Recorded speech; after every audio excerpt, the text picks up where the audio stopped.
weekly numbers. It's crazy. This weather, it was just pouring a minute ago. Now it's sunny. But I did 4 loads this week. I think it was Green Bay early in the week, like Tuesday, and then Wednesday I did Slinger, Wisconsin. Thursday I did a park model to Elkhorn, Wisconsin, which is our shortest run, and then today I did a big triple axle fifth wheel to Wisconsin Rapids. So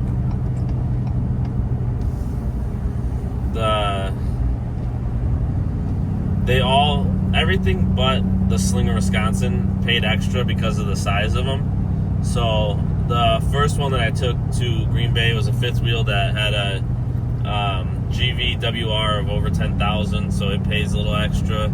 I don't remember. I think it was 704 or 804. I'm trying to remember now. 704. And then Slinger was the only trailer that I pulled that was below or wasn't above a 10,000 GVWR, or wasn't triple axle or destination trailer pay. So that one only paid $2 a mile. I got $500 going to Slinger. The load that I took to Elkhorn yesterday, which was the big park model, that one paid $473. And then the one I took today up to Wisconsin Rapids, the triple axle fifth wheel, paid $867. Excuse me.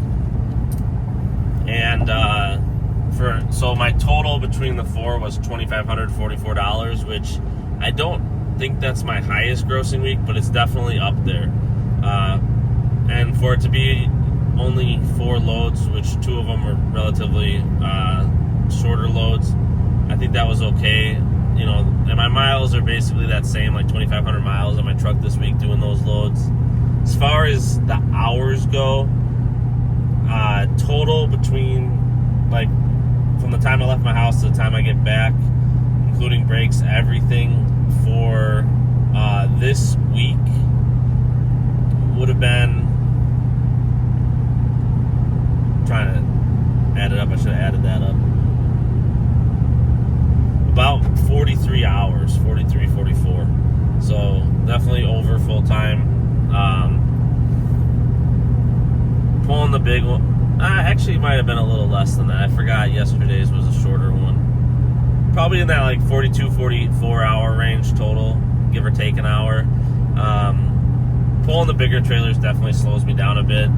I added an extra like hour and a half to my drive today. I had a hard time getting hooked up on that one earlier, and then so it took me an hour to get out of the lot versus the half hour I usually get in and out. And then I stopped for fuel, and the fuel station power was out, so then I had to go to another fuel station, get off at a different exit, which it took a half hour of my time, and then just pulling it and getting stuck in some traffic was like another half hour. So this load took like an hour and a half longer than I had planned on it taking today. Yesterday actually went pretty smooth with that park model. Probably only took like an extra half hour to get that to its destination than what it would have taken with like a 20-foot trailer. So there was like no wind yesterday, no bad weather, so that was great.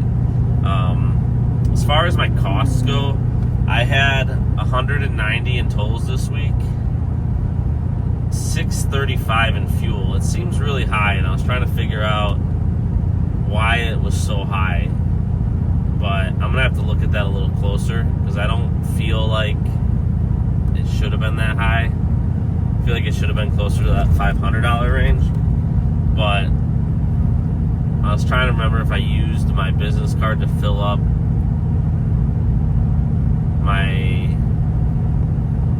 no, I don't think I filled up my wife's vehicle. Sometimes the open roads settlements, if they're from over the weekend, they don't hit until later in the week, so I'm wondering if maybe one of the ones from last week carried over. But I'm going to leave it as is just because I don't know the answer to that for right now. Other than that, I had the normal. I did a $10 car wash this week. I did my $30 for insurance for the week, and $100 pulled out for the maintenance, which I did use because on Monday I did my maintenance, my oil change, my fuel filters, and my air filter. But most of the stuff I already had. I just had, because I had the air filter and fuel filters for a while now because I bought them in kind of like a bulk package. So then all I had to buy was the oil and oil filter. But what was left after my expenses was $1,579, I think is what I wrote down. $1,579. So 4 days of work, but basically full time. Call it 42 hours. $1,579 after it's all said and done. Like I said, I think there might be a error in there for fuel, but I'm just gonna leave it at that unless I see something different. I can always make a new video updating it, but that's kind of where I'm at with the numbers. And I think it was okay. Like I always say, you're not getting rich, and you could definitely run a lot harder than I do. You know, like I said, I only worked 4 days this week. I took Monday off, and then I'm not planning on running this weekend. If something changes with that, I'll let you know, because obviously, you know, at this point, if I wanted to run one over the weekend, I would hit that 3,000 mark likely. Anywhere from 3,000 to 3,300 is doable with the fifth load. So, and like I said, yesterday being the shortest run we do, only paying like $470 something. I had to get home at a good time yesterday because I was meeting up with a contractor that's going to do some work on my house. So I chose to do that short load yesterday.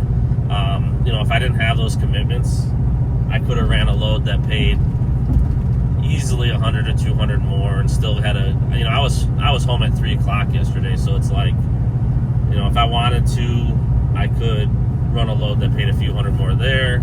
If the one going to Slinger, if I wanted to run a longer one that day, I could have got 100, 200 bucks more. So I could have probably got real close to 3,000 just doing 4 longer loads for the week, if not hitting the 3,000. Like obviously with the one today paying $867, you do 4 of those, and you're approaching that $3,400-$3,500 range. So it just depends on what you're running, what's available, what you're towing. So the way it breaks down is, most loads pay $2 a mile, nothing below. So that's our minimum, is $2 a mile. And anything that has a GVWR of over 10,000 pounds, I want to say it's like riding at like $2.15 a mile. And then any park model or tri-axle trailer is going to pay $225 a mile. And then any dealer-to-dealer transfers that we do is $250 a mile. So that kind of the breakdown of what you're getting paid per mile.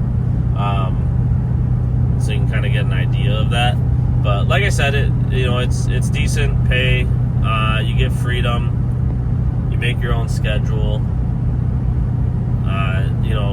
Could you make more money doing something else? Absolutely.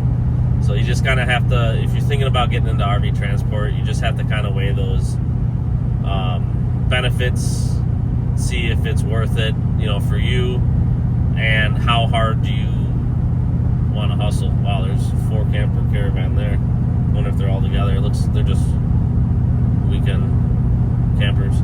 Anyways, but yeah, you just have to see if that works for you. And like I said, if you want to hustle harder, if you need to make $3,000 a week, then you probably need to plan on running 5 to 6 days a week. You're not going to always get a load that pays 800 plus a day. I would say the majority of the ones I do are more in that like 500 to 600 range per day. You know, and you spend 100 or so on fuel and some tolls, and you're probably bringing, you know, if it's a $600 load, you spend 100 on 20 on fuel, 30 on tolls for the day, you're bringing home 450 a day. You know, and you can kind of see, is that worth it for you? I usually just tell my dispatcher, I'll take whatever you got. I'm sure there's some guys that have, you know, let their preferences be known. So maybe they're getting higher paying loads or whatever the case might be. If they're, you know, if they're constantly, if this is their only source of income, or maybe they're in a situation where like they don't have a family to get back to, maybe they're running a lot harder. Like if I was 20 years old doing this and didn't have a family to get back to, you know, I probably wouldn't mind just running the long loads every single day, and even staying out sometimes to run even longer loads that pay, say, like $1,100. So, you know, that's but the situation I'm in, I'm okay with that. $500 a day, $600 a day. That's for me, that's enough. Obviously, I like to get more, but I try to mix them in throughout the week. Do a couple shorts, do a couple longs. Kind of evens out. Gets you. My goal is always to get over that like 2,000 gross, and kind of puts me at where I want to be. And then I have my business, so I'm getting paid, you know, from that. And my wife also has a career, so like I said, everybody's situation is a little bit different. RV transport might work for you, and it may not. It's something that, you know, I just try to put the information out there so that it can help people make that decision. But that's the weekly numbers. Let me know what you think in the comments. If you want to keep seeing these, then definitely let me know. Like the video,